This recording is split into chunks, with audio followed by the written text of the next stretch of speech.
त्यामुळे मला हे सांगायचंय, ज्यावेळेस तुमच्या सगळ्या मीडिया समोर सांगतो त्यानं त्याचे पुरावे घेऊन यावे, सगळे रेकॉर्ड घेऊन यावे. मी त्याला त्या लोकसभेला मी 8-8 तास वाट बघितली, तर हा माझी वाट बघत होता. बाळा बांगरला विचारा, बाळा बांगर त्यावेळेस त्यांच्याकडेच होता.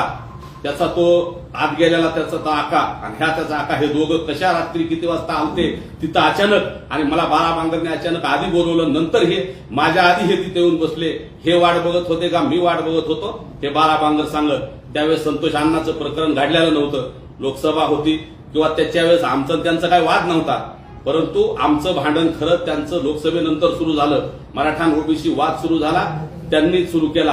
आरक्षणाला 50%च्या आतल्या विरोध केला ओबीसीतल्या, म्हणून आमचा त्यांचा वाद सुरू झाला. तोपर्यंत जिल्ह्यातलं वातावरण चांगलं होतं. आम्ही पत्रकारितात मी आहे संपादक होतो, त्याच्यामुळं त्यावेळेस सगळ्या मीडियाला ज्यावेळेस काही पॅकेज दिले जातात, जाहिराती दिल्या जातात, वार्षिक पॅकेज असतात, निवडणुकीचे पॅकेज असतात, सगळं असतं. तशाच पद्धतीनं आम्हाला हे पॅकेज काही दिले असतील त्यांनी पेपरला, पण तो उद्या सांगल मी ह्याला इलेक्शनसाठी एवढे पैसे दिले तेवढे, असं हे संभ्रम करेल. म्हणून मी हा मुद्दा उल्लेख करतोय. पेपरच्या व्यतिरिक्त तुझ्या कुठल्या रुपयात मिंदा नाही. 25 कोटीची ऑफर नाकारणारा मी, त्याच्यामुळं लोकसभेतलं जे सांगितलं ना अर्धसत्य सांगून संभ्रम निर्माण केलास. म्हणून मला हे सांगायचंय, तुझा माणूस इथं काय काय घेऊन आला होता आणि आम्ही कसं मनोजदादांनी सांगितल्यानंतर त्याला वापस पाठवलं, त्याच्यामुळं तुला माझा राग आला.